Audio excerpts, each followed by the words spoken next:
Hola a todos y bienvenidos de nuevo al canal. Hoy nos vamos a poner extremadamente nostálgicos porque toca hablar de una obra maestra absoluta que definió la infancia de millones de nosotros. Les estoy hablando de Aladdin, la joya animada de 1992.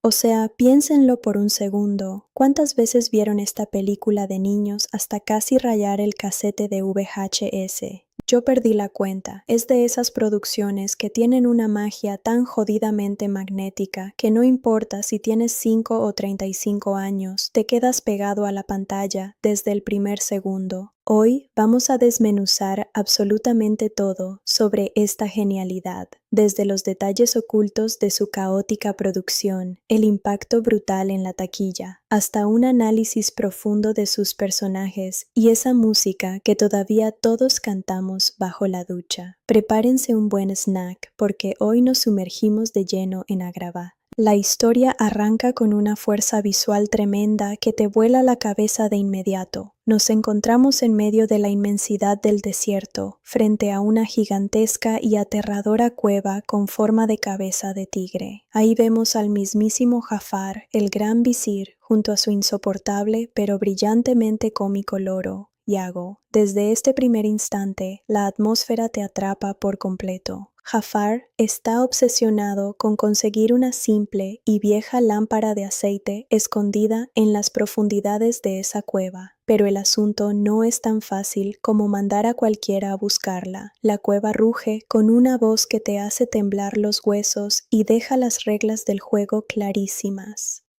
Nadie puede entrar a menos que sea un diamante en bruto, una persona con el corazón completamente puro.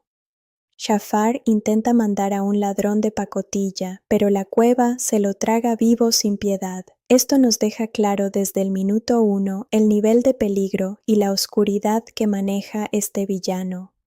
Sinceramente, Jafar me parece uno de los mejores antagonistas de toda la historia de Disney.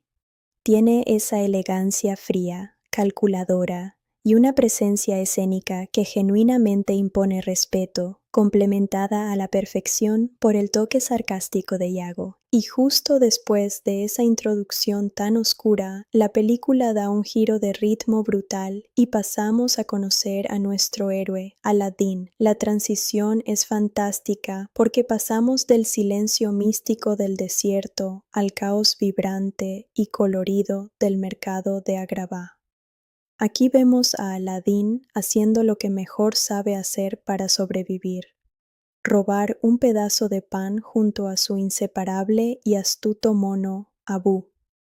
La energía de esta secuencia es una locura, una persecución frenética donde nuestro protagonista se mueve por los techos con una agilidad increíble mientras se burla de los guardias del sultán. Pero lo que realmente me fascina de esta introducción no es la acción, sino el corazón del personaje. Justo cuando Aladdin y Abu se sientan a disfrutar de su pan ganado con tanto esfuerzo, Aladdin nota a dos niños huérfanos que buscan comida desesperadamente entre la basura.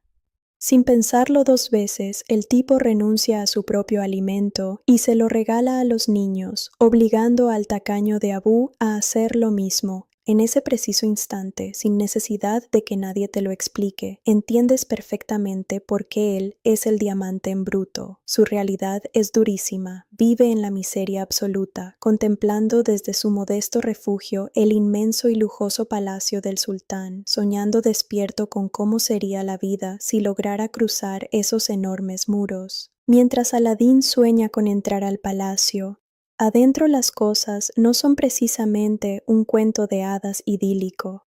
Conocemos a la princesa Jasmine, y déjenme decirles que para la época, este personaje fue una auténtica revolución en el concepto de las princesas de Disney. Su padre, el tierno pero manipulador sultán, está completamente estresado porque la ley dicta que Jasmine debe casarse con un príncipe antes de su próximo cumpleaños, el cual está a la vuelta de la esquina. Pero Jasmine no es una mujer sumisa que se va a dejar vender al mejor postor.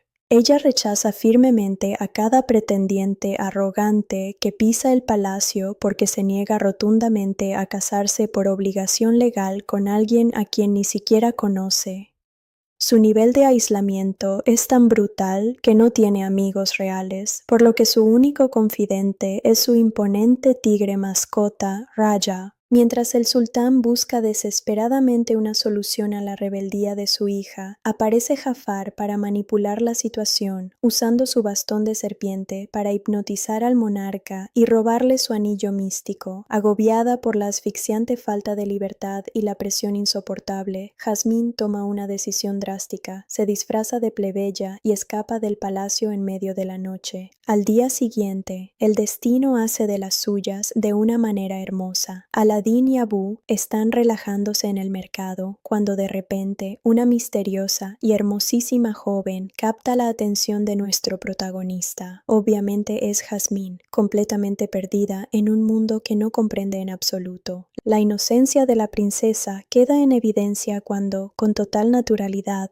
toma una manzana de un puesto para dársela a un niño hambriento, ignorando por completo que las cosas en el mundo real se pagan con dinero. El comerciante, un tipo sumamente violento, la acusa de ladrona y amenaza con cortarle la mano ahí mismo. Justo cuando la tensión está al límite, Aladín interviene con una astucia tremenda, se interpone, abraza a Jazmín y le miente al comerciante diciéndole que ella es su esposa y que padece de una severa locura que la hace actuar así. Con la ayuda de las travesuras de Abu, logran burlar al comerciante y escapan corriendo por los callejones de Agrabah, en una secuencia llena de adrenalina que derrocha una química brutal entre ambos personajes. Aladín lleva a Jazmín a su humilde hogar, ubicado en la azotea de un edificio semidestruido que, irónicamente, ofrece la vista más espectacular y privilegiada de toda la ciudad y del imponente palacio real. Es en este espacio íntimo donde ocurre una de las conversaciones más sinceras y profundas de toda la película. Aladín, creyendo que ella es simplemente una chica común que escapa de los problemas cotidianos de la vida, le confiesa lo atrapado que se siente en su condición de pobreza. Jazmín, manteniendo su verdadera identidad en secreto, le da la razón y le explica que la vida dentro de los altos muros de la riqueza también puede ser una prisión asfixiante. La conexión entre ambos es instantánea y sumamente orgánica. Jazmín queda completamente cautivada por la nobleza, la sencillez y el gran corazón de este chico de la calle. Sin embargo, el momento de romance idílico se rompe abruptamente cuando los guardias reales irrumpen con violencia en el lugar. Jazmín se ve obligada a revelar su identidad para intentar salvarlo, pero las órdenes de Jafar ya estaban dadas. Arrestan a Aladín bajo el falso cargo de secuestro y lo arrastran despiadadamente hacia las mazmorras más oscuras del reino. Encerrado en el calabozo, Aladín se siente completamente desolado y maldice su suerte, pensando que jamás volverá a ver a la hermosa princesa. Es ahí cuando se le acerca un anciano misterioso y decrépito que en realidad es Jafar disfrazado. El viejo manipulador le ofrece un trato tentador, sacarlo de la prisión a cambio de que lo ayude a recuperar un tesoro específico dentro de una cueva mística en el desierto. Aladín, desesperado por recuperar su libertad y tener una oportunidad de estar con Jazmín, acepta el trato sin dudarlo. Jafar lo guía secretamente fuera del palacio y viajan hasta la imponente Cueva de las Maravillas. Al llegar, la enorme cabeza de tigre ruge nuevamente dando acceso exclusivo a Aladín debido a la pureza de su alma. Aladín y Abu descienden a las profundidades del lugar, quedando completamente maravillados por montañas interminables de oro, joyas preciosas y reliquias inimaginables. Pero la advertencia del anciano resuena con fuerza en su mente. No deben tocar absolutamente nada del tesoro. Solo deben buscar la vieja lámpara de aceite.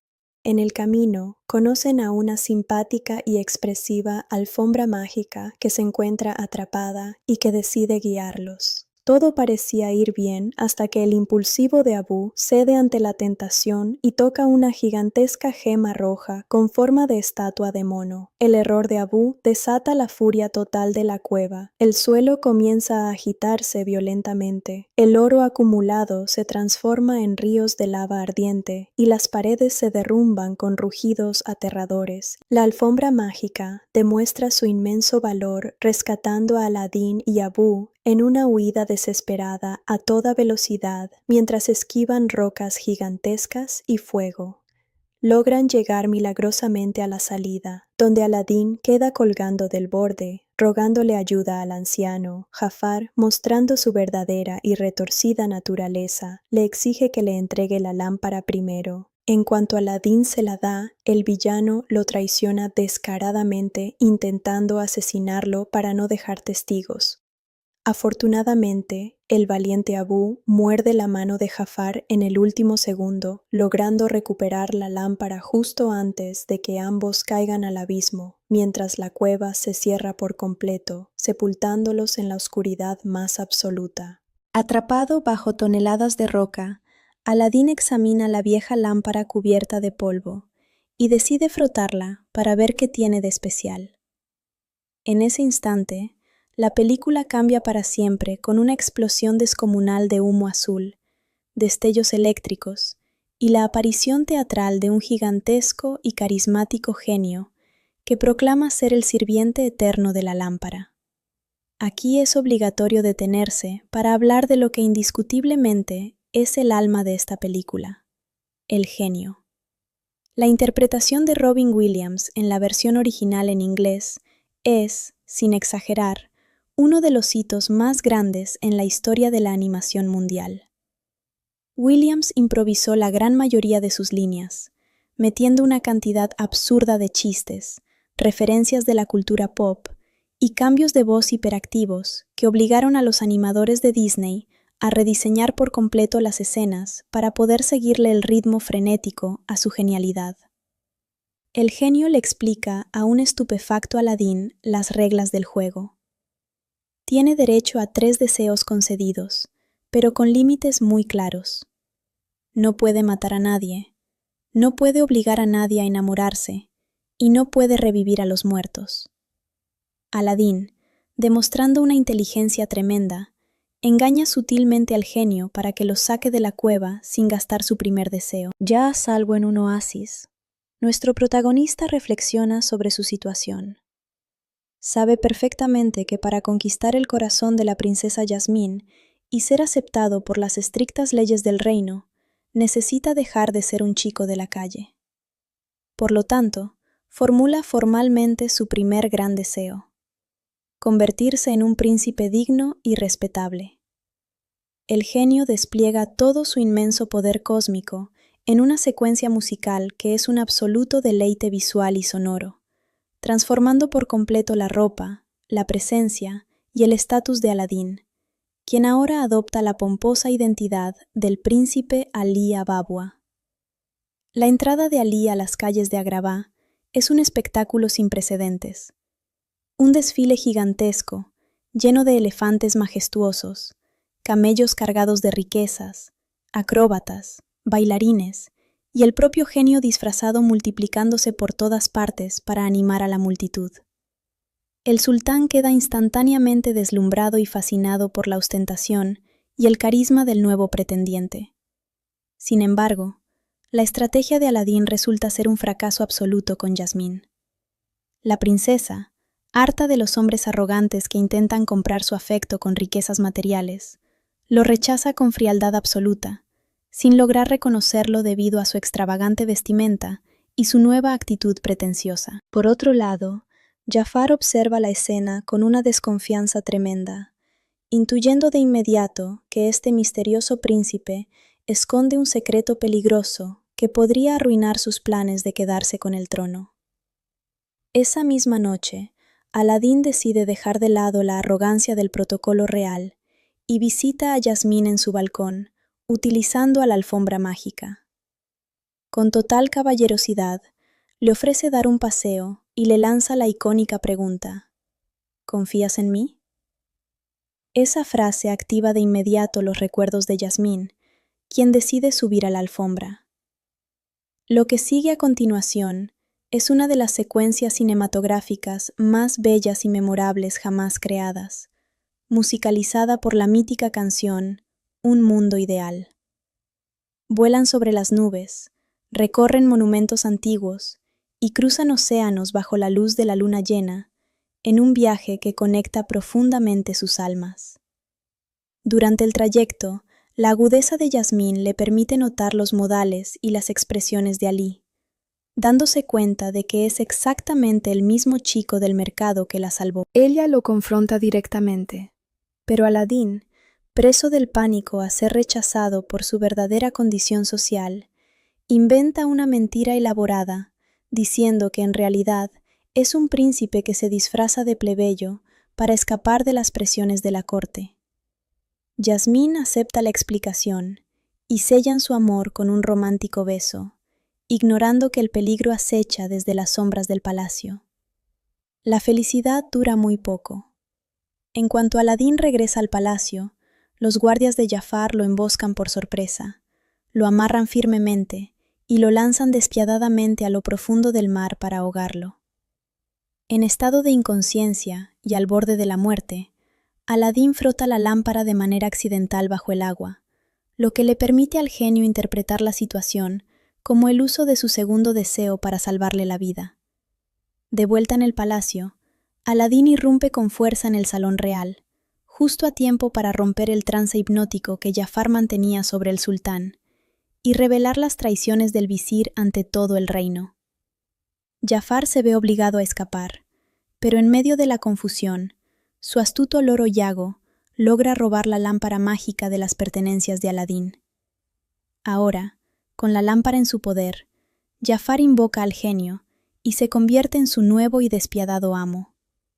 Su primer deseo es inmediato y devastador: convertirse en el nuevo y supremo sultán de Agrabah. En cuestión de segundos, el cielo se tiñe de un rojo infernal. El palacio se transforma en una fortaleza oscura y siniestra, y el antiguo monarca junto a Jazmín son encadenados y sometidos a la humillación pública. Aladín intenta hacerles frente, pero Jafar utiliza su segundo deseo para convertirse en el mago más poderoso de la tierra, desterrando a nuestro héroe hacia los confines helados del fin del mundo con un simple movimiento de sus manos. Sin embargo, la determinación de Aladín es inquebrantable. Con la ayuda de la alfombra mágica, logra sobrevivir al frío extremo y regresa a toda velocidad al palacio para rescatar a sus seres queridos. Al llegar, se desata una batalla climática brutal, donde Jafar se transforma en una gigantesca y aterradora cobra que aplasta todo a su paso. Superado por completo en términos de fuerza bruta y magia, Aladín comprende que no puede ganar peleando de frente, por lo que decide apelar a la inmensa arrogancia del villano. Comienza a burlarse de Jafar, diciéndole que no importa cuánta magia posea, siempre será un ser inferior comparado con el genio, quien fue el que le otorgó sus poderes en primer lugar.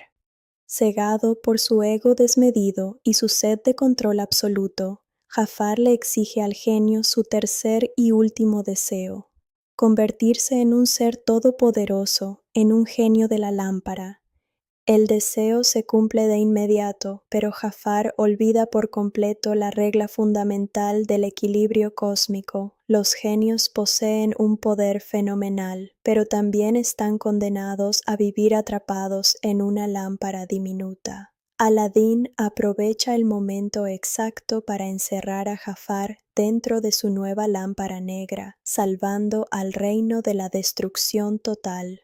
Con la paz restaurada en Agrabah, llega el momento más emotivo de toda la historia. A Aladín le queda un último deseo disponible, y el genio le insiste en que lo use para volver a convertirse en príncipe y poder casarse legítimamente con Jazmín. Sin embargo, Aladín decide mantener la promesa de amistad que le hizo al inicio de su aventura y utiliza su tercer deseo para concederle la libertad absoluta al genio. Es una escena verdaderamente hermosa que te encoge el corazón ver al genio llorar de alegría al darse cuenta de que los grilletes mágicos desaparecen de sus muñecas. Es un momento inolvidable que exalta los valores de la lealtad y el sacrificio. El sultán, conmovido hasta las lágrimas por la inmensa nobleza y valentía de Aladín, decide abolir la antigua y obsoleta ley del reino, declarando que a partir de ese momento la princesa podrá contraer matrimonio con quien ella considere digno de su corazón.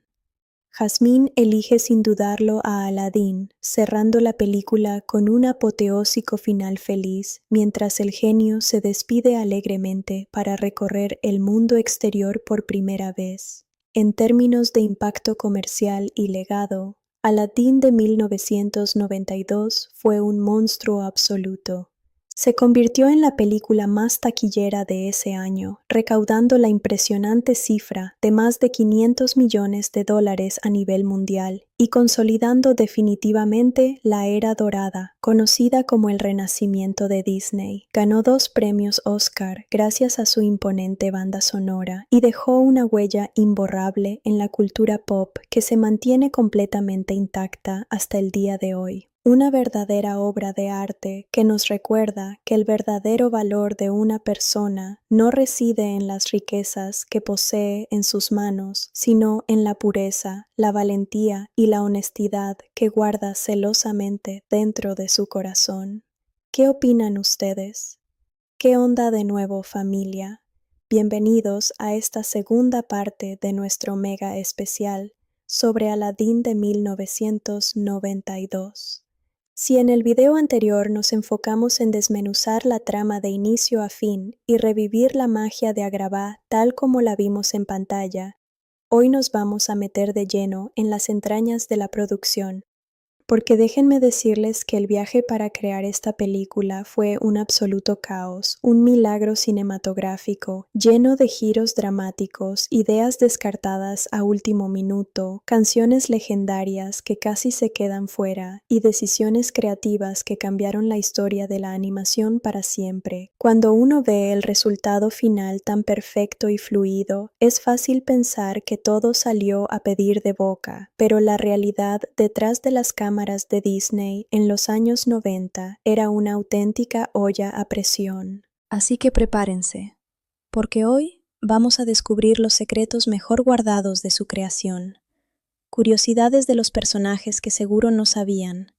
detalles de su banda sonora y cómo esta locura revolucionó la industria del cine. ¡Arrancamos! Para entender cómo nació este proyecto, tenemos que viajar a finales de los años 80. La idea original no surgió de los directores John Musker y Ron Clements, sino del legendario compositor Howard Ashman. Él estaba completamente enamorado de la estética de Las Mil y Una Noches, y escribió un tratamiento inicial de unas 40 páginas, proponiendo una versión musical hiperactiva, muy al estilo de los años 30. En su propuesta original, Aladdin no era un huérfano solitario. Tenía una madre viva, una señora encantadora que incluso tenía su propio tema musical. Y el protagonista tenía 3 amigos fijos, con los que formaba una banda de ladrones callejeros. Pero el destino fue sumamente cruel, ya que Ashman falleció a principios de 1991 debido a complicaciones del VIH, dejando el proyecto a medias y sumiendo al equipo en una profunda tristeza.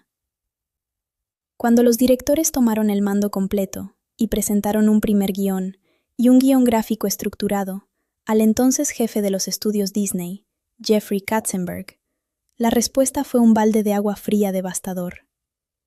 En abril de 1991, en un día que el equipo de animación recuerda con terror como el Viernes Negro, Katzenberg vio el material y dijo textualmente que la historia no conectaba, que los personajes no tenían fuerza y que el guión era aburrido.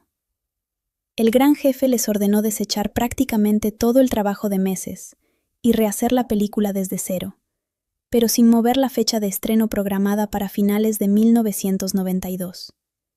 El equipo creativo tuvo que trabajar jornadas inhumanas de 80 horas semanales para reescribir la historia en tiempo récord. Fue en esa reescritura masiva donde se eliminó por completo a la madre de Aladín, para darle un tono más maduro y solitario al héroe, y se trajo a los guionistas Ted Elliott y Terry Rossio para inyectarle ese ritmo de comedia de acción que hoy tanto amamos.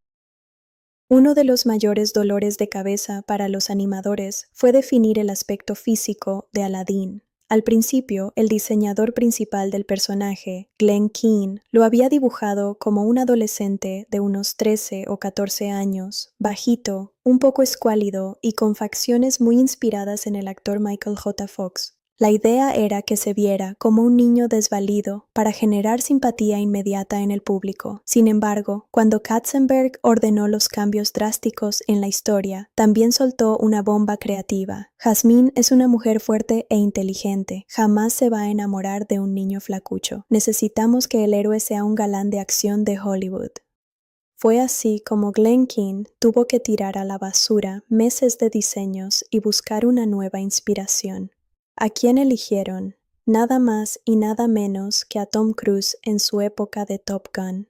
Si miran con atención los rasgos faciales de Aladdin, esa sonrisa ladeada, la mandíbula marcada y esa energía magnética que derrocha confianza pura, están totalmente extraídos de Cruise.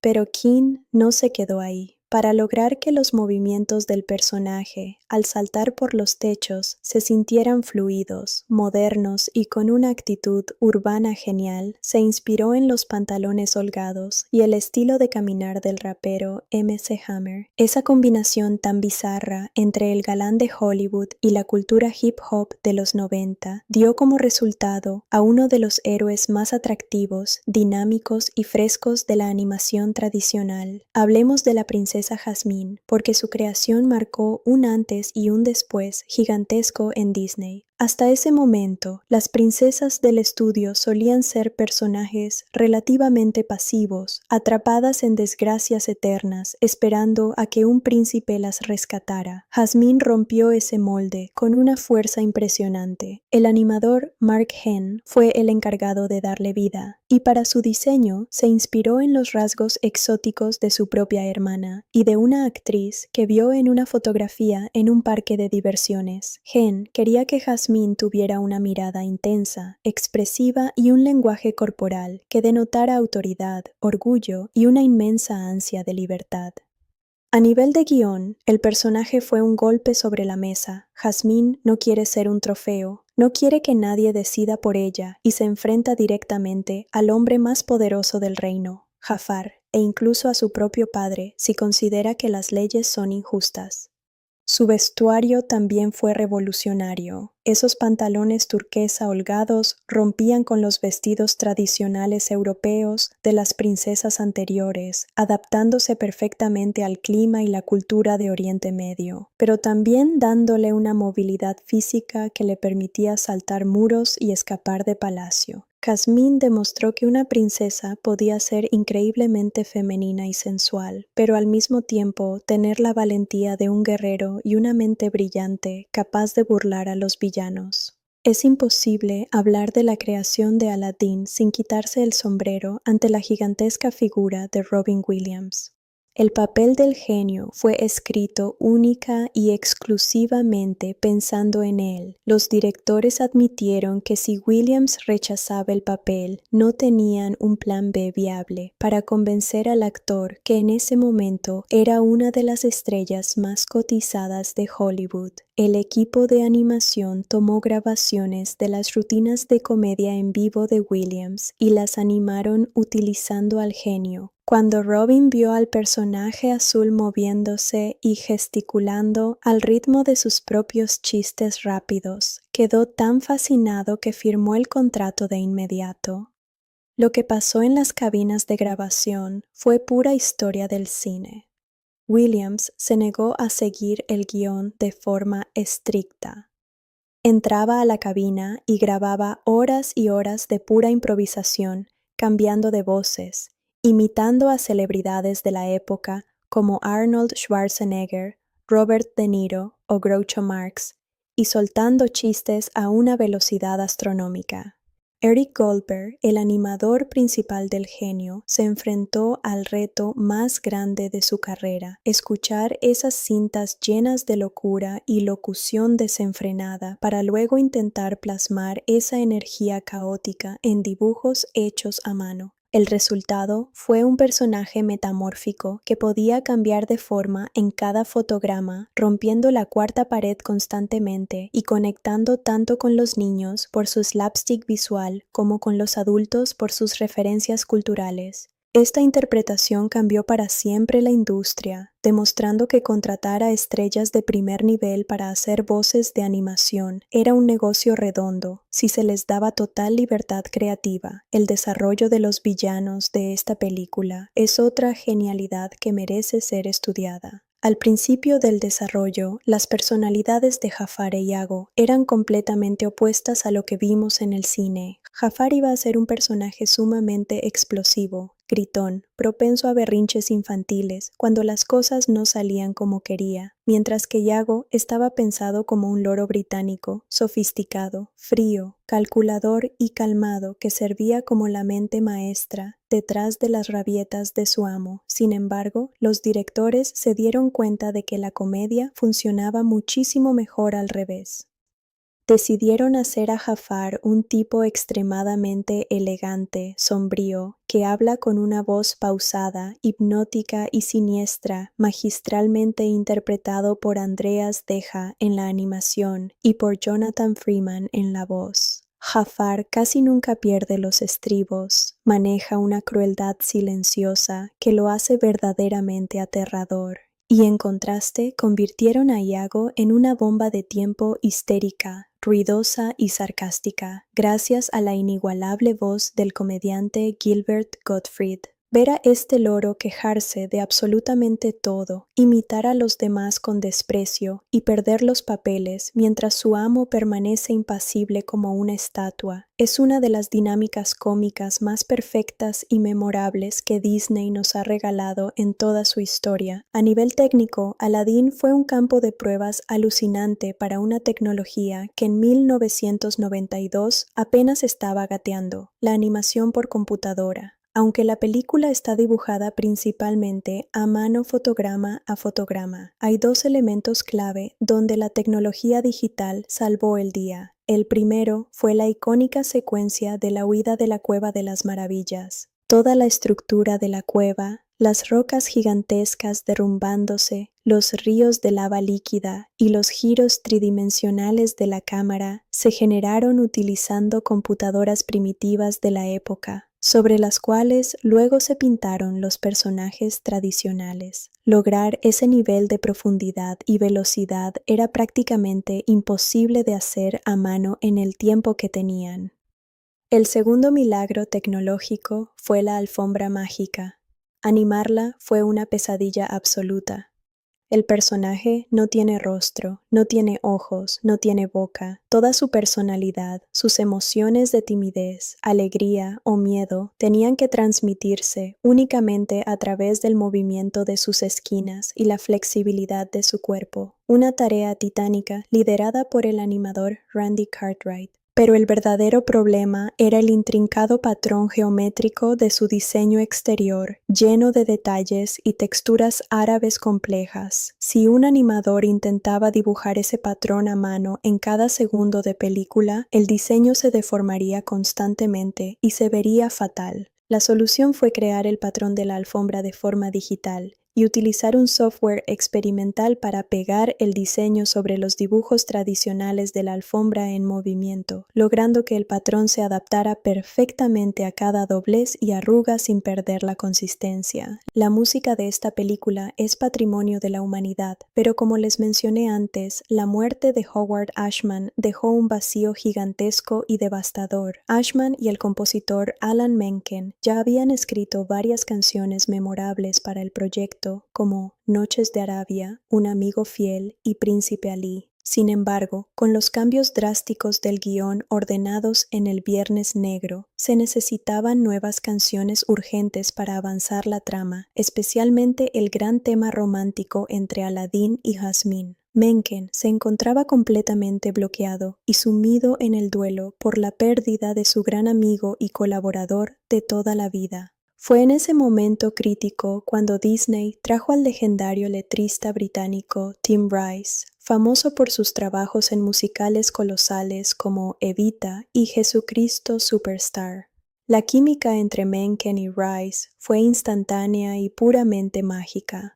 Juntos compusieron Un Mundo Ideal, A Whole New World, una balada tan poderosa, poética y comercialmente perfecta que no solo elevó la película a otra dimensión emocional, sino que hizo historia en la industria musical. La canción alcanzó el número 1 en la lista Billboard Hot 100 en los Estados Unidos, destronando nada más y nada menos que a Whitney Houston con su icónico tema de El guardaespaldas, algo que ninguna canción de una película animada de Disney había logrado jamás. Cuando Aladdin finalmente llegó a los cines en noviembre de 1992, las expectativas dentro de la industria eran moderadas. Disney venía del éxito descomunal de La Bella y la Bestia el año anterior, que incluso había logrado una nominación histórica al Oscar como Mejor Película, por lo que muchos analistas pensaban que una comedia de aventuras más ligera sobre un ladronzuelo de Oriente Medio no lograría repetir semejante hazaña. ¡Qué equivocados estaban!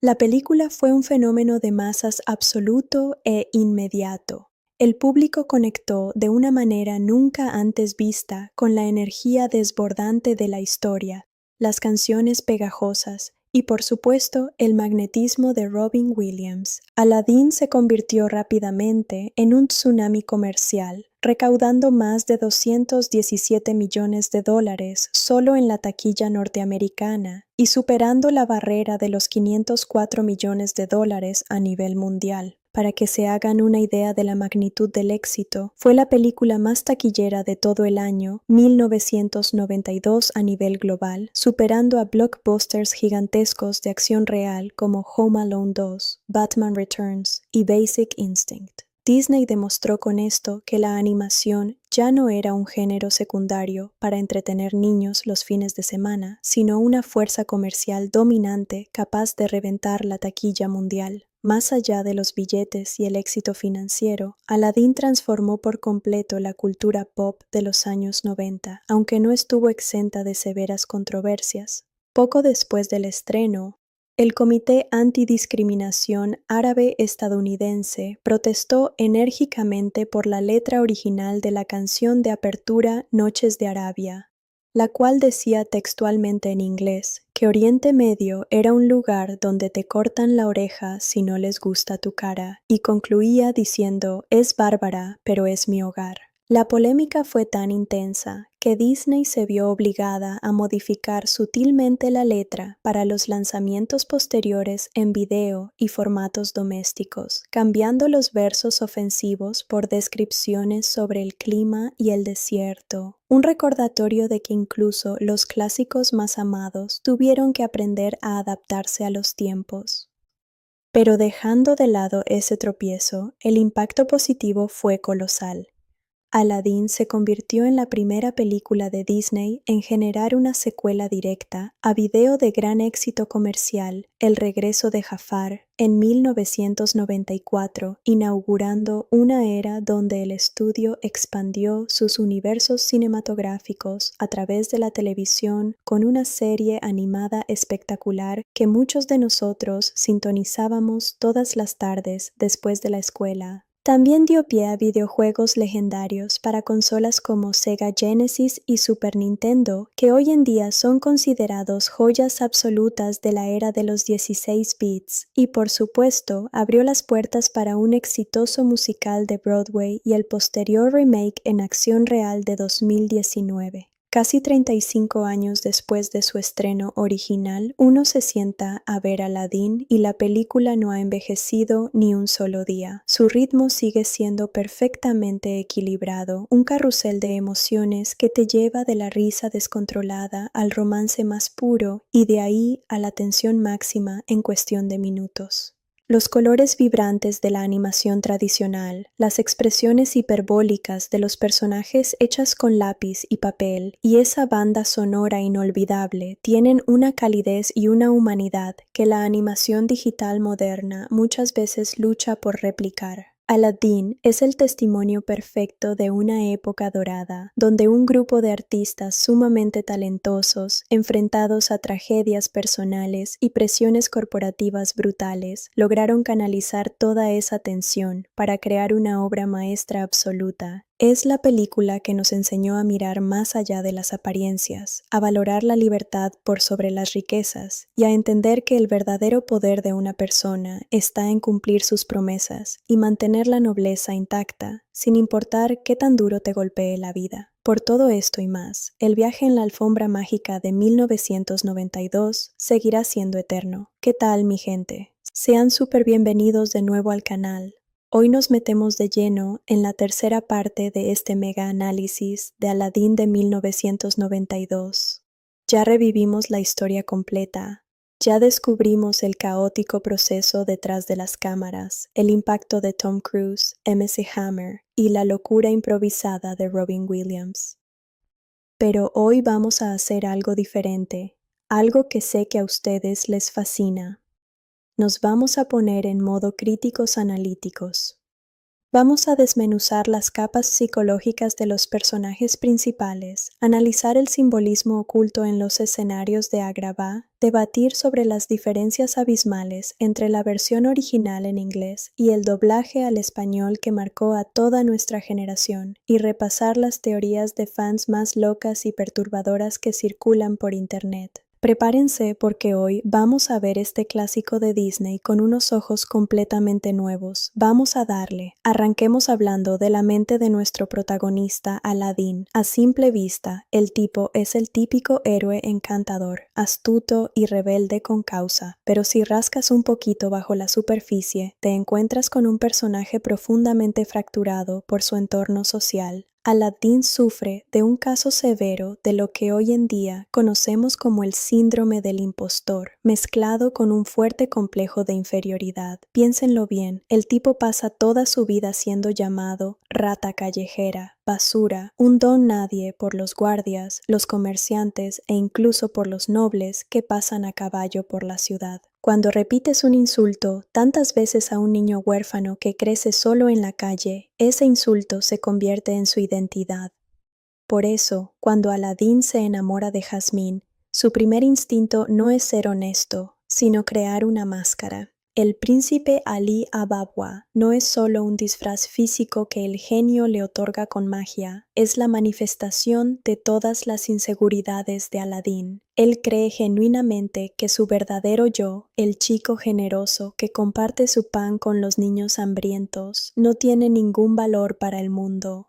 Lo trágico de su arco de personaje es que, incluso cuando ya tiene el amor de la princesa y el respeto del sultán, se niega rotundamente a liberar al genio porque tiene un miedo pavoroso de que, al desaparecer la magia y los elefantes, él vuelva a convertirse en la rata callejera que todos despreciaban. Su verdadera victoria al final de la película no es derrotar a Jafar, sino aceptar que su valor como persona radica en su nobleza interior y no en un título de nobleza falso. Pasemos ahora al diván a la princesa Jasmine, porque su psicología es fascinante. A menudo se la cataloga simplemente como una princesa rebelde, pero su conflicto va mucho más allá de un simple capricho adolescente. Jasmine está atrapada en una jaula de oro donde su identidad ha sido completamente borrada en favor de su función dinástica. Para las leyes de Agrabah, ella no es un ser humano con deseos, opiniones o intelecto. Es un vientre real, un objeto de valor que debe ser transferido a un príncipe extranjero para asegurar la línea de sucesión y las alianzas políticas del reino.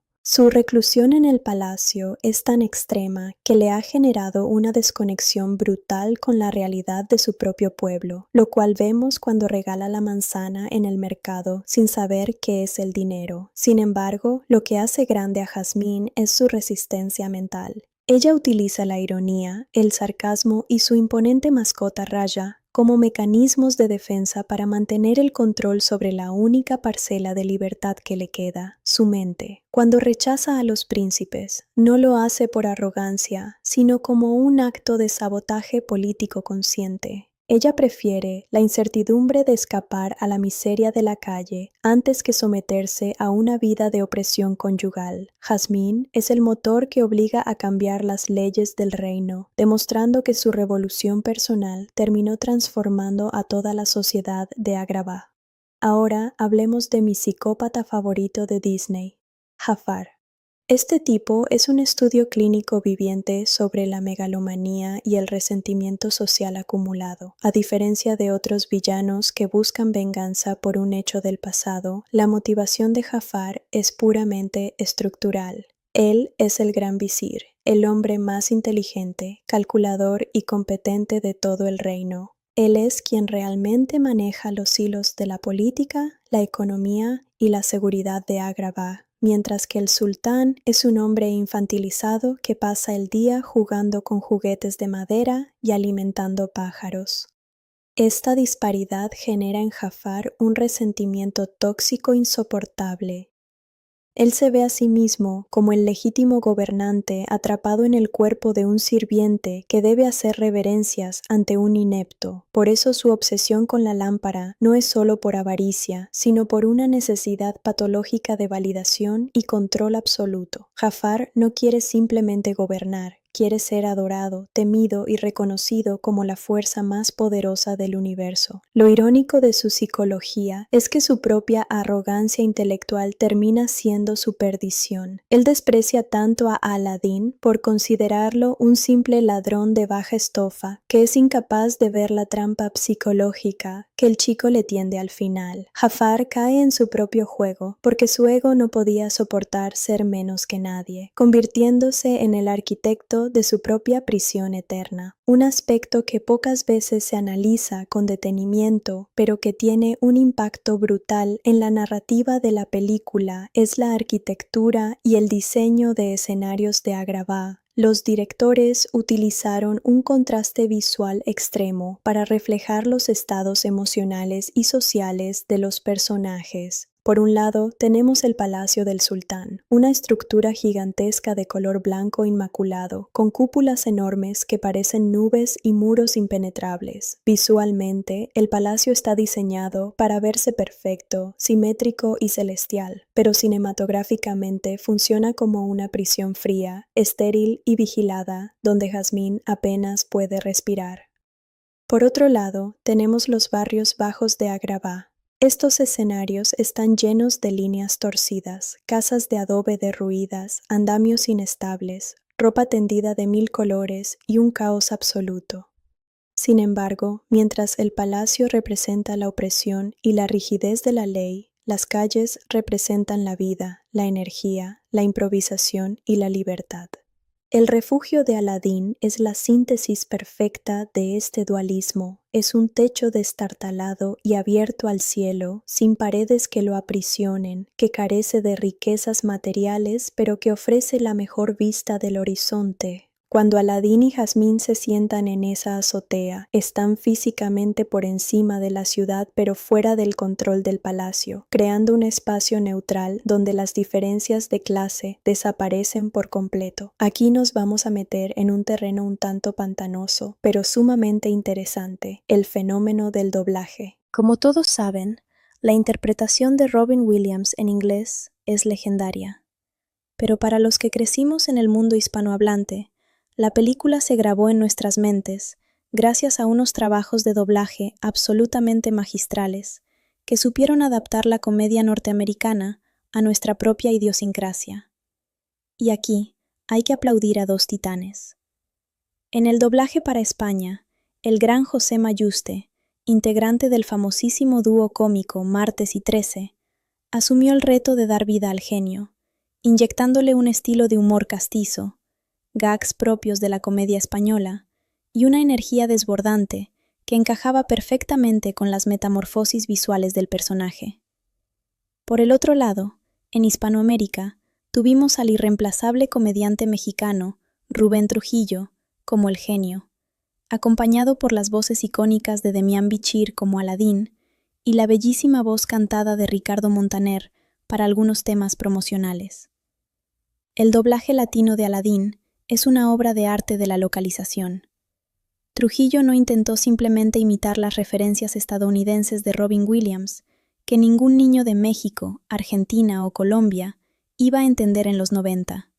En su lugar, reinterpretó los chistes utilizando modismos latinos, tonos de voz carnavalescos y una calidez que hizo que el genio se sintiera como ese tío fiestero y bonachón que todos queremos tener en la familia. Ambas versiones en español demostraron que un buen doblaje no es traducir palabra por palabra, sino recrear la magia emocional de la historia para que resuene en el alma de una cultura diferente. La cambia para siempre con una explosión descomunal de humo azul, destellos eléctricos y la aparición teatral de un gigantesco y carismático genio que proclama ser el sirviente eterno de la lámpara. Aquí es obligatorio detenerse para hablar de lo que indiscutiblemente es el alma de esta película, el genio. La interpretación de Robin Williams en la versión original en inglés es, sin exagerar, uno de los hitos más grandes en la historia de la animación mundial.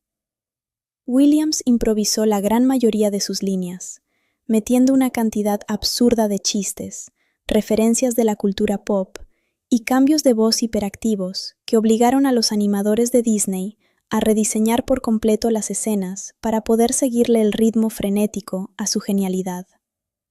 El genio le explica a un estupefacto Aladín las reglas del juego.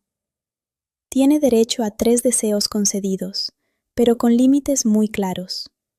No puede matar a nadie, no puede obligar a nadie a enamorarse y no puede revivir a los muertos. Aladín, demostrando una inteligencia tremenda, engaña sutilmente al genio para que lo saque de la cueva sin gastar su primer deseo. Ya a salvo en un oasis, nuestro protagonista reflexiona sobre su situación. Sabe perfectamente que para conquistar el corazón de la princesa Yasmín y ser aceptado por las estrictas leyes del reino, necesita dejar de ser un chico de la calle. Por lo tanto, formula formalmente su primer gran deseo: convertirse en un príncipe digno y respetable. El genio despliega todo su inmenso poder cósmico en una secuencia musical que es un absoluto deleite visual y sonoro, transformando por completo la ropa, la presencia y el estatus de Aladín, quien ahora adopta la pomposa identidad del príncipe Ali Ababwa.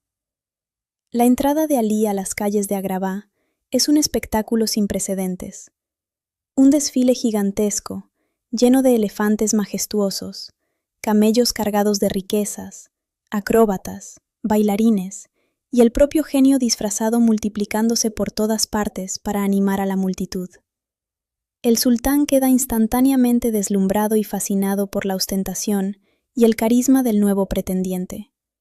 Sin embargo, la estrategia de Aladín resulta ser un fracaso absoluto con Yasmín. La princesa, harta de los hombres arrogantes que intentan comprar su afecto con riquezas materiales, lo rechaza con frialdad absoluta, sin lograr reconocerlo debido a su extravagante vestimenta y su nueva actitud pretenciosa. Por otro lado, Jafar observa la escena con una desconfianza tremenda, intuyendo de inmediato que este misterioso príncipe esconde un secreto peligroso que podría arruinar sus planes de quedarse con el trono. Esa misma noche, Aladín decide dejar de lado la arrogancia del protocolo real y visita a Yasmín en su balcón, utilizando a la alfombra mágica. Con total caballerosidad, le ofrece dar un paseo y le lanza la icónica pregunta: ¿confías en mí? Esa frase activa de inmediato los recuerdos de Yasmín, quien decide subir a la alfombra. Lo que sigue a continuación es una de las secuencias cinematográficas más bellas y memorables jamás creadas, musicalizada por la mítica canción Un mundo ideal. Vuelan sobre las nubes, recorren monumentos antiguos y cruzan océanos bajo la luz de la luna llena, en un viaje que conecta profundamente sus almas. Durante el trayecto, La agudeza de Yasmín le permite notar los modales y las expresiones de Alí, dándose cuenta de que es exactamente el mismo chico del mercado que la salvó. Ella lo confronta directamente. Pero Aladín, preso del pánico a ser rechazado por su verdadera condición social, inventa una mentira elaborada, diciendo que en realidad es un príncipe que se disfraza de plebeyo para escapar de las presiones de la corte. Yasmín acepta la explicación y sellan su amor con un romántico beso, ignorando que el peligro acecha desde las sombras del palacio. La felicidad dura muy poco. En cuanto Aladín regresa al palacio, los guardias de Jafar lo emboscan por sorpresa, lo amarran firmemente y lo lanzan despiadadamente a lo profundo del mar para ahogarlo. En estado de inconsciencia y al borde de la muerte, Aladín frota la lámpara de manera accidental bajo el agua, lo que le permite al genio interpretar la situación como el uso de su segundo deseo para salvarle la vida. De vuelta en el palacio, Aladín irrumpe con fuerza en el salón real, justo a tiempo para romper el trance hipnótico que Jafar mantenía sobre el sultán y revelar las traiciones del visir ante todo el reino. Jafar se ve obligado a escapar, pero en medio de la confusión, su astuto loro Yago logra robar la lámpara mágica de las pertenencias de Aladín. Ahora, con la lámpara en su poder, Jafar invoca al genio y se convierte en su nuevo y despiadado amo.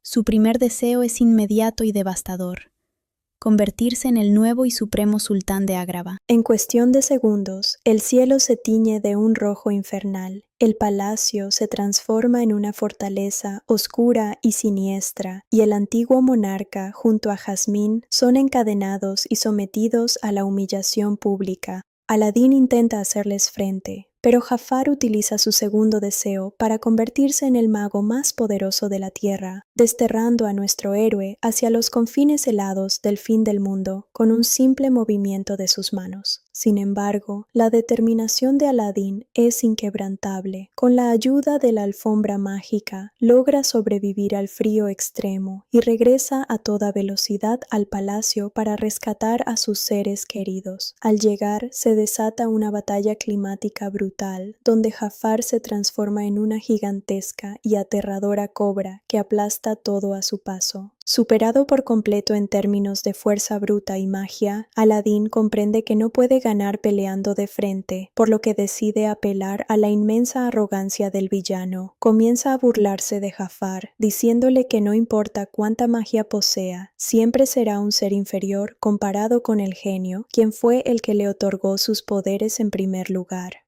Cegado por su ego desmedido y su sed de control absoluto, Jafar le exige al genio su tercer y último deseo: convertirse en un ser todopoderoso, en un genio de la lámpara.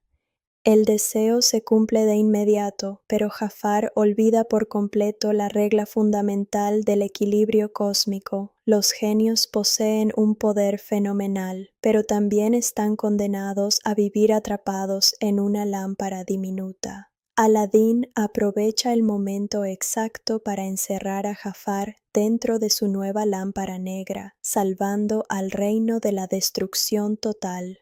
Con la paz restaurada en Agrabah, llega el momento más emotivo de toda la historia. A Aladín le queda un último deseo disponible, y el genio le insiste en que lo use para volver a convertirse en príncipe y poder casarse legítimamente con Jazmín. Sin embargo, Aladín decide mantener la promesa de amistad que le hizo al inicio de su aventura y utiliza su tercer deseo para concederle la libertad absoluta al genio. Es una escena verdaderamente hermosa que te encoge el corazón ver al genio llorar de alegría al darse cuenta de que los grilletes mágicos desaparecen de sus muñecas. Es un momento inolvidable que exalta los valores de la lealtad y el sacrificio. El sultán, conmovido hasta las lágrimas por la inmensa nobleza y valentía de Aladín, decide abolir la antigua y obsoleta ley del reino, declarando que a partir de ese momento la princesa podrá contraer matrimonio con quien ella considere digno de su corazón.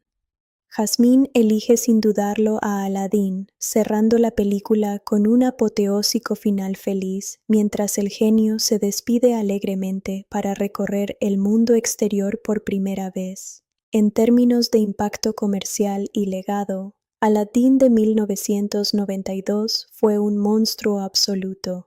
Se convirtió en la película más taquillera de ese año, recaudando la impresionante cifra de más de $500 millones a nivel mundial y consolidando definitivamente la era dorada, conocida como el Renacimiento de Disney. Ganó 2 premios Oscar gracias a su imponente banda sonora y dejó una huella imborrable en la cultura pop que se mantiene completamente intacta hasta el día de hoy. Una verdadera obra de arte que nos recuerda que el verdadero valor de una persona no reside en las riquezas que posee en sus manos, sino en la pureza, la valentía y la honestidad que guarda celosamente dentro de su corazón.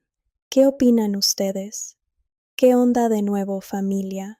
Bienvenidos a esta segunda parte de nuestro mega especial sobre Aladín de 1992. Si en el video anterior nos enfocamos en desmenuzar la trama de inicio a fin y revivir la magia de Agrabah tal como la vimos en pantalla, hoy nos vamos a meter de lleno en las entrañas de la producción, porque déjenme decirles que el viaje para crear esta película fue un absoluto caos, un milagro cinematográfico, lleno de giros dramáticos, ideas descartadas a último minuto, canciones legendarias que casi se quedan fuera y decisiones creativas que cambiaron la historia de la animación para siempre. Cuando uno ve el resultado final tan perfecto y fluido, es fácil pensar que todo salió a pedir de boca, pero la realidad detrás de las cámaras de Disney en los años 90 era una auténtica olla a presión. Así que prepárense, porque hoy vamos a descubrir los secretos mejor guardados de su creación, curiosidades de los personajes que seguro no sabían, detalles de su banda sonora y cómo esta locura revolucionó la industria del cine. ¡Arrancamos! Para entender cómo nació este proyecto, tenemos que viajar a finales de los años 80. La idea original no surgió de los directores John Musker y Ron Clements, sino del legendario compositor Howard Ashman. Él estaba completamente enamorado de la estética de Las Mil y Una Noches, y escribió un tratamiento inicial de unas 40 páginas, proponiendo una versión musical hiperactiva, muy al estilo de los años 30. En su propuesta original, Aladín no era un huérfano solitario. Tenía una madre viva, una señora encantadora que incluso tenía su propio tema musical, y el protagonista tenía 3 amigos fijos con los que formaba una banda de ladrones callejeros. Pero el destino fue sumamente cruel, ya que Ashman falleció a principios de 1991 debido a complicaciones del VIH, dejando el proyecto a medias y sumiendo al equipo en una profunda tristeza.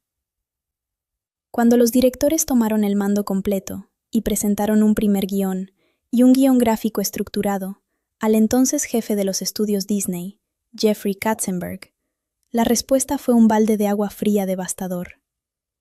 En abril de 1991, en un día que el equipo de animación recuerda con terror como el Viernes Negro, Katzenberg vio el material y dijo textualmente que la historia no conectaba, que los personajes no tenían fuerza y que el guión era aburrido. El gran jefe les ordenó desechar prácticamente todo el trabajo de meses y rehacer la película desde cero, pero sin mover la fecha de estreno programada para finales de 1992. El equipo creativo tuvo que trabajar jornadas inhumanas de 80 horas semanales para reescribir la historia en tiempo récord. Fue en esa reescritura masiva donde se eliminó por completo a la madre de Aladín, para darle un tono más maduro y solitario al héroe, y se trajo a los guionistas Ted Elliott y Terry Rossio para inyectarle ese ritmo de comedia de acción que hoy tanto amamos. Se convirtió en la primera película de Disney en generar una secuela directa a video de gran éxito comercial, El regreso de Jafar, en 1994, inaugurando una era donde el estudio expandió sus universos cinematográficos a través de la televisión con una serie animada espectacular que muchos de nosotros sintonizábamos todas las tardes después de la escuela. También dio pie a videojuegos legendarios para consolas como Sega Genesis y Super Nintendo, que hoy en día son considerados joyas absolutas de la era de los 16 bits, y por supuesto abrió las puertas para un exitoso musical de Broadway y el posterior remake en acción real de 2019. Casi 35 años después de su estreno original, uno se sienta a ver Aladdin y la película no ha envejecido ni un solo día. Su ritmo sigue siendo perfectamente equilibrado, un carrusel de emociones que te lleva de la risa descontrolada al romance más puro y de ahí a la tensión máxima en cuestión de minutos.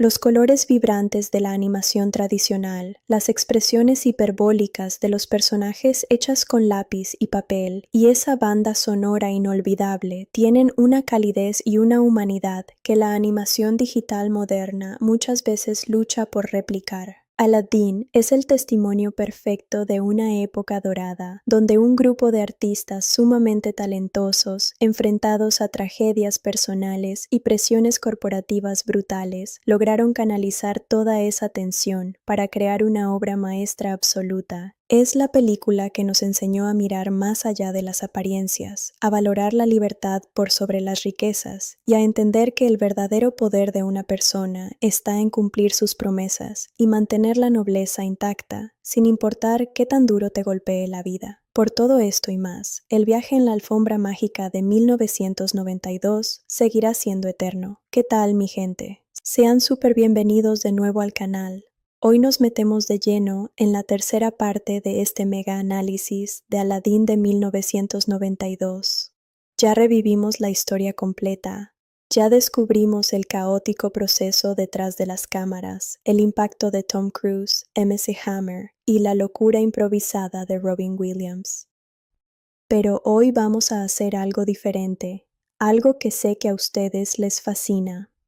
Nos vamos a poner en modo críticos analíticos. Vamos a desmenuzar las capas psicológicas de los personajes principales, analizar el simbolismo oculto en los escenarios de Agrabah, debatir sobre las diferencias abismales entre la versión original en inglés y el doblaje al español que marcó a toda nuestra generación, y repasar las teorías de fans más locas y perturbadoras que circulan por internet. Prepárense porque hoy vamos a ver este clásico de Disney con unos ojos completamente nuevos. Vamos a darle. Arranquemos hablando de la mente de nuestro protagonista, Aladdin. A simple vista, el tipo es el típico héroe encantador, astuto y rebelde con causa. Pero si rascas un poquito bajo la superficie, te encuentras con un personaje profundamente fracturado por su entorno social. Aladdin sufre de un caso severo de lo que hoy en día conocemos como el síndrome del impostor, mezclado con un fuerte complejo de inferioridad. Piénsenlo bien, el tipo pasa toda su vida siendo llamado rata callejera, basura, un don nadie por los guardias, los comerciantes e incluso por los nobles que pasan a caballo por la ciudad. Cuando repites un insulto tantas veces a un niño huérfano que crece solo en la calle, ese insulto se convierte en su identidad. Por eso, cuando Aladdin se enamora de Jasmine, su primer instinto no es ser honesto, sino crear una máscara. El príncipe Ali Ababwa no es solo un disfraz físico que el genio le otorga con magia, es la manifestación de todas las inseguridades de Aladdin. Él cree genuinamente que su verdadero yo, el chico generoso que comparte su pan con los niños hambrientos, no tiene ningún valor para el mundo. Lo trágico de su arco de personaje es que, incluso cuando ya tiene el amor de la princesa y el respeto del sultán, se niega rotundamente a liberar al genio porque tiene un miedo pavoroso de que, al desaparecer la magia y los elefantes, él vuelva a convertirse en la rata callejera que todos despreciaban. Su verdadera victoria al final de la película no es derrotar a Jafar, sino aceptar que su valor como persona radica en su nobleza interior y no en un título de nobleza falso. Pasemos ahora al diván a la princesa Jasmine, porque su psicología es fascinante. A menudo se la cataloga simplemente como una princesa rebelde, pero su conflicto va mucho más allá de un simple capricho adolescente. Jasmine está atrapada en una jaula de oro donde su identidad ha sido completamente borrada en favor de su función dinástica. Para las leyes de Agrabah, ella no es un ser humano con deseos, opiniones o intelecto. Es un vientre real, un objeto de valor que debe ser transferido a un príncipe extranjero para asegurar la línea de sucesión y las alianzas políticas del reino. Su reclusión en el palacio es tan extrema que le ha generado una desconexión brutal con la realidad de su propio pueblo, lo cual vemos cuando regala la manzana en el mercado sin saber qué es el dinero. Sin embargo, lo que hace grande a Jasmine es su resistencia mental. Ella utiliza la ironía, el sarcasmo y su imponente mascota Raya como mecanismos de defensa para mantener el control sobre la única parcela de libertad que le queda, su mente. Cuando rechaza a los príncipes, no lo hace por arrogancia, sino como un acto de sabotaje político consciente. Ella prefiere la incertidumbre de escapar a la miseria de la calle antes que someterse a una vida de opresión conyugal. Jasmine es el motor que obliga a cambiar las leyes del reino, demostrando que su revolución personal terminó transformando a toda la sociedad de Agrabah. Ahora hablemos de mi psicópata favorito de Disney, Jafar. Este tipo es un estudio clínico viviente sobre la megalomanía y el resentimiento social acumulado. A diferencia de otros villanos que buscan venganza por un hecho del pasado, la motivación de Jafar es puramente estructural. Él es el gran visir, el hombre más inteligente, calculador y competente de todo el reino. Él es quien realmente maneja los hilos de la política, la economía y la seguridad de Agrabah, mientras que el sultán es un hombre infantilizado que pasa el día jugando con juguetes de madera y alimentando pájaros. Esta disparidad genera en Jafar un resentimiento tóxico insoportable.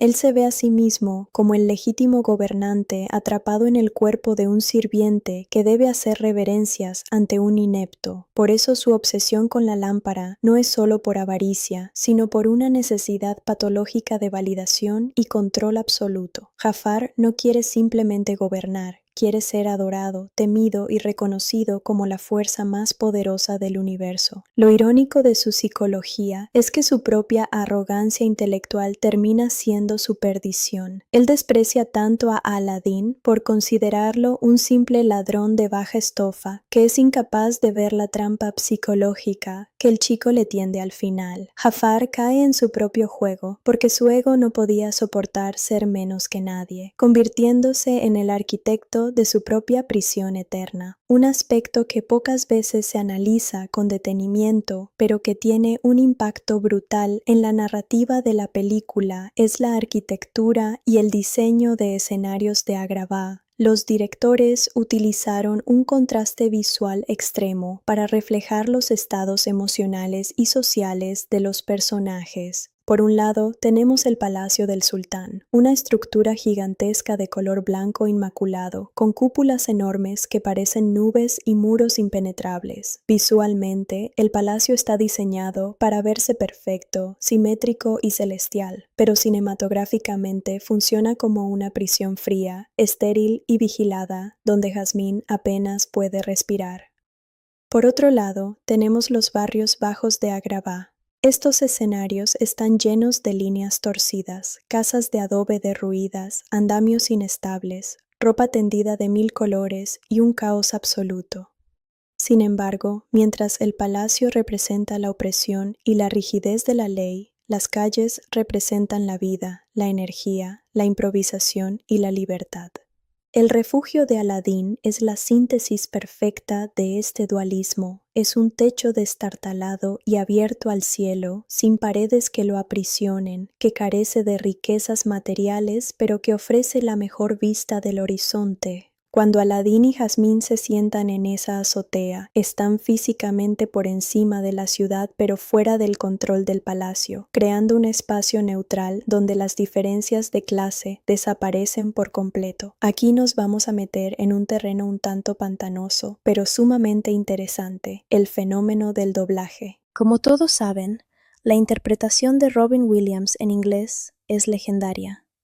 Pero para los que crecimos en el mundo hispanohablante, la película se grabó en nuestras mentes gracias a unos trabajos de doblaje absolutamente magistrales que supieron adaptar la comedia norteamericana a nuestra propia idiosincrasia.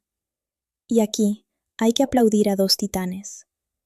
En el doblaje para España, el gran José Mayuste, integrante del famosísimo dúo cómico Martes y Trece, asumió el reto de dar vida al genio, inyectándole un estilo de humor castizo, gags propios de la comedia española y una energía desbordante que encajaba perfectamente con las metamorfosis visuales del personaje. Por el otro lado, en Hispanoamérica, tuvimos al irreemplazable comediante mexicano Rubén Trujillo como el genio, acompañado por las voces icónicas de Demián Bichir como Aladín y la bellísima voz cantada de Ricardo Montaner para algunos temas promocionales. El doblaje latino de Aladín es una obra de arte de la localización. Trujillo no intentó simplemente imitar las referencias estadounidenses de Robin Williams, que ningún niño de México, Argentina o Colombia iba a entender en los 90. En su lugar, reinterpretó los chistes utilizando modismos latinos, tonos de voz carnavalescos y una calidez que hizo que el genio se sintiera como ese tío fiestero y bonachón que todos queremos tener en la familia. Ambas versiones en español demostraron que un buen doblaje no es traducir palabra por palabra, sino recrear la magia emocional de la historia para que resuene en el alma de una cultura diferente.